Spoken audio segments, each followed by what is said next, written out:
ہم مسلمان ہر جگہ پہ مظلوم ہیں، بالکل ٹھیک ہے نا. کہیں پہ ہمارے پانی روکا جاتا ہے، کہیں پہ ہمارے اوپر بم گرائے جاتے ہیں، کہیں پہ ٹھیک ہے نا ہمیں دہشت گرد کر کے مارا جا رہا ہے. کہیں سلسلے کو آگے بڑھاتے ہیں. ہم بات کریں چونکہ ہمارا ٹاپک میں شامل ہے بھارت کی آبی جارحیت. بالکل ٹھیک ہے نا، پانی ہمارا روک کے بیٹھا ہوا، دنیا کی سب سے بڑی جمہوریت ہے.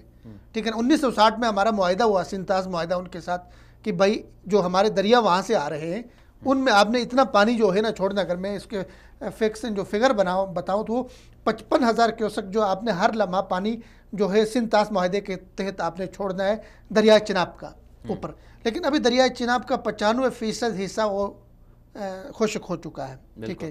اور ان حالات میں جب وہاں الیکشن ہو رہے ہیں تو 2 اور دریاؤں کا انہوں نے پانی جو ہے روکنے کی وہاں پہ کوشش کی گئی، اور ان کی پارلیمنٹ کے اندر 3 دریاؤں کے حوالے سے راوی، ستلج اور بیاس پر 3 ڈیم بنانے کے لیے پارلیمنٹ کے اندر قرارداد گئی ہے. اس پہ فیصلہ ہوگا. جو قانوناً وہ ڈیم نہیں بنا سکتے تو ہمارے سارے کھیت کھلیان سوکھ جائیں گے. آبی دہشت گردی ہوگی. یہ آبی دہشت گردی ہے. بالکل. ہمارے اتنے لوگ یہاں پہ مریں گے، متاثر ہوں گے. اس پہ کیا کہیں گے بھارت کے اس رویے پہ دونوں؟ دیکھیں میں تو اس پہ کہنا چاہوں گا کہ بھارت پاکستان کو شروع سے 70 71 72 73 سال ہو گئے ہیں، بھارت نے پاکستان کو تسلیم ہی نہیں کیا.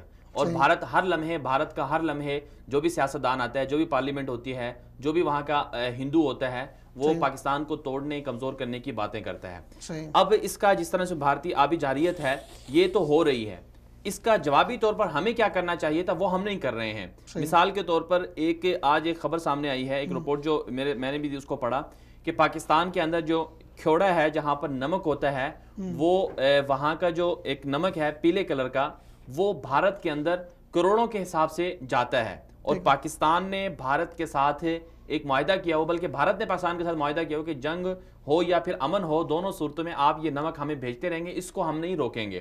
اور یہ بھارت کے اندر جو یہ پیلا نمک ہوتا ہے، جو پاکستان کے اندر ایک بہت بڑی کہان ہے اور کہیں پر بھی نہیں ہے، یہ وہاں مذہبی رسومات میں استعمال کیا جاتا ہے. تو اس سے بھارت کو، اگر پاکستان جس طرح سے وہ اس طرح کر رہا ہے، تو ہمیں بھی جو ان کے کمزور چیزیں ہیں ہمیں بھی ان پر توجہ دینی چاہیے. ان کے روکنے سے ان کا عبادت کا سلسلہ ہی رک سکتا ہے. نہیں، ان کا عبادت کا سلسلہ رک سکتا ہے. اور وہاں کے جو ہندو لوگ ہیں، ہندو اپنے مندروں میں گھنٹیاں نہیں بجیں گی تو عملی طور پہ تو اس کام سے نہیں کمزور ہو جائیں گے. تو ہم نے بھارت کو کاؤنٹر کرنا ہے. بھارت جس طرح سے ہمارے خلاف ہر محاذ پر جا کے لڑنے کے لیے تیار ہوتا ہے، تو ہم کیوں نہیں کرتے ہیں؟